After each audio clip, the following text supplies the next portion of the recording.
শুভ সকাল। প্রতিদিনের pre market আপডেটে আপনাদের স্বাগতম। সূচক গত কার্যদিবসে 29.82 পয়েন্ট বা 0.59% বেড়ে 5,122 পয়েন্টে অবস্থান নিয়েছে। বাজারের লেনদেনের পরিমাণ ছিল 476 কোটি টাকা, যা আগের কার্যদিবসের তুলনায় 5.47% কম।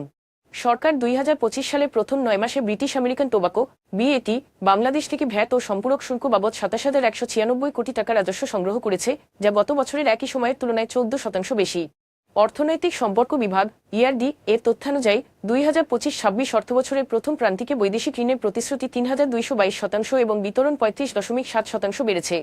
বার্জার পেইন্টস বাংলাদেশ লিমিটেড তাদের আসন্ন তৃতীয় কারখানার বিনিয়োগ 813 কোটি টাকা থেকে বাড়িয়ে 980 কোটি টাকায় উন্নীত করেছে। Bangladesh securities and exchange commission BSEC 2025 সালের public offer of equity securities rules এর খসড়া প্রকাশ করেছে, যেখানে তালিকাভুক্তির আগে সংশ্লিষ্ট স্টক এক্সচেঞ্জের অনুমোদন নেওয়া বাধ্যতামূলক করা হয়েছে। এখন এ পর্যন্তই, ধন্যবাদ।